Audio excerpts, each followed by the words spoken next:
Hello दोस्तों, मैं आप सभी का स्वागत करता हूं आप सभी के यूट्यूब चैनल एनके एकेडमी पर। तो हम पढ़ते हैं रस खान को। तो रस खान हमारे पास क्वेश्चन पहला ही आता है कि रस खान को कैसा कवि कहा जाता। तो रस खान को अगर हम बात करें तो रस खान को कैसा कवि कहा जाता, तो रस खान को एक रीतिकालीन कवि और भक्तिकालीन कवि। तो रीतिकालीन और भक्तिकालीन कवि, तो रीतिकालीन और भक्तिकालीन कवि के रूप में भी जाना जाता है।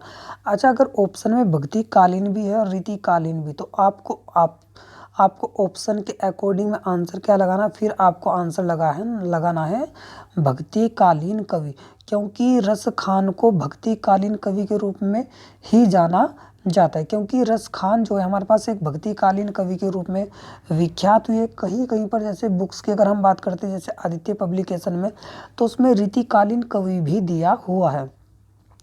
तो अगर हम इनके जन्म की बात करें तो इनका जन्म हमारे पास 1548। तो जन्म कब हुआ हमारे पास 1548 में हमारे पास रस खान का जन्म हुआ। और कहाँ पर इनका जन्म हुआ, हरदोई उत्तर प्रदेश दिल्ली के समीप इनका जन्म हुआ था। अगर हम इनकी मृत्यु की बात करें तो इनकी मृत्यु कब हुई, 1628 ईस्वी में वृंदावन इन उत्तर प्रदेश में इनकी मृत्यु हुई थी। तो क्वेश्चन क्या पूछता है कि इनकी मृत्यु कब हुई।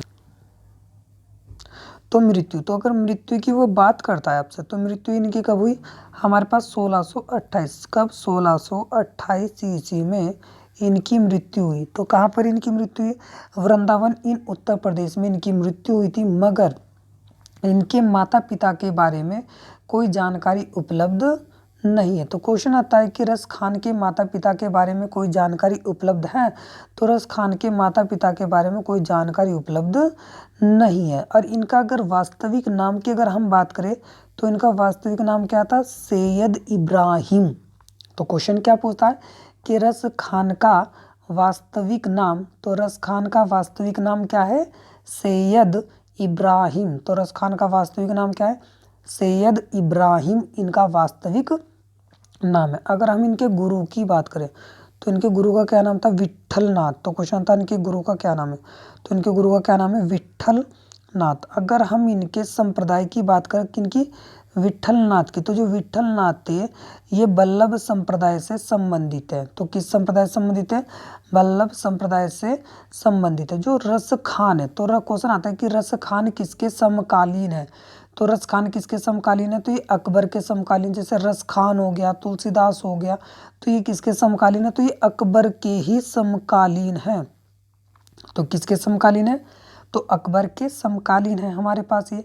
अगर बात करता है कि वो इनका समाधि स्थल क्या है, तो समाधि स्थल क्या है इनका, महाबन। तो इनका समाधि स्थल क्या है, महाबन। तो महाबन कहाँ पड़ता है हमारे पास, मथुरा। तो क्वेश्चन पूछ लिया कि महाबन कहाँ है, तो महाबन कहाँ पर है, मथुरा। और मथुरा कहाँ पर है, यूपी मतलब इन उत्तर प्रदेश। तो हमारे पास क्वेश्चन क्या पूछता है कि रस खान का समाधि स्थल कहाँ है। तो रस खान का समाधि स्थल कहाँ है, महाबन। और महाबन कहाँ पड़ता है, मथुरा इन उत्तर प्रदेश। तो क्वेश्चन क्या पूछेगा, क्वेश्चन पूछता हुआ आपसे ये कि रस खान तो रस खान का जन्म कब हुआ, हमारे पास 1548। तो इनका रस खान का जन्म कब हुआ, 1548, हरदोई इन उत्तर प्रदेश दिल्ली के समीप। रस खान की मृत्यु कब हुई, 1628। रस खान के माता पिता के बारे में जानकारी है, नहीं है। रस खान का वास्तविक नाम क्या है, सैयद इब्राहिम। रस खान के गुरु का क्या नाम है, विट्ठल नाथ। जो विट्ठल नाथ किस संप्रदाय से संबंधित है, तो बल्लभ संप्रदाय से संबंधित थे और ये अकबर के समकालीन थे। तो कौन अकबर के समकालीन था, तो ये हमारे पास रस खान जो है, तो रस खान अकबर के समकालीन थे। अगर इनकी समाधि स्थल की बात करें तो इनका समाधि स्थल कहाँ है रस खान का, तो महाबन इन मथुरा में इनका समाधि स्थल है। तो अगर हम बात करते हैं इन्हीं की, तो किनकी, रस खान की अगर हम बात करें, तो रस खान की अगर हम बात करें तो रस खान का जन्म मैंने बता दिया। अगर बात करता है कि वो एक कैसे कवि, तो रस खान जो है ये एक मुस्लिम कवि है और ये सगुण कृष्ण भक्त कवि भी कहे जाते। और ये रस खान ने हमारे पास वैष्णव धर्म को अपनाया था। तो क्वेश्चन पूछता है कि रस खान ने किस धर्म को अपनाया था, तो रस खान ने किस धर्म को अपनाया था, तो रस खान ने वैष्णव धर्म को अपनाया था। बात आती है कि इसने धर्म को अपनाया क्यों था, क्योंकि एक हिंदू लड़की थी कि वहाँ पर क्या हुआ कि कुछ इनका मेल मिलाप हुआ, तो उसने कहा था कि आप कभी भागवत ग्रंथ को पढ़ के देखो, तब आपको पता चलेगा कि भागवत ग्रंथ में लिखा क्या है। तो इसी कारण से रस खान ने, इस कारण से क्या, रस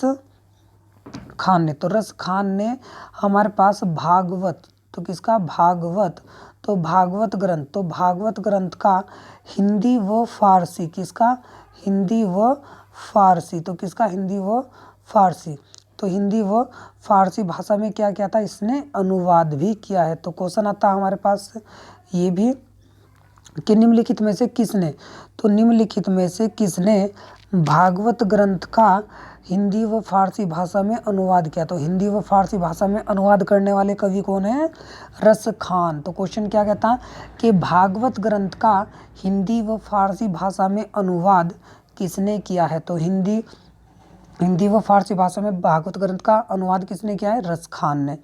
दूसरा पॉइंट कि रस खान ने कौन सा धर्म अपनाया था। तो रस खान ने कौन सा धर्म अपनाया था, वैष्णव धर्म को अपनाया था। तो रस खान एक मुस्लिम कवि थे। क्वेश्चन आता कि रस खान एक कैसे कवि है।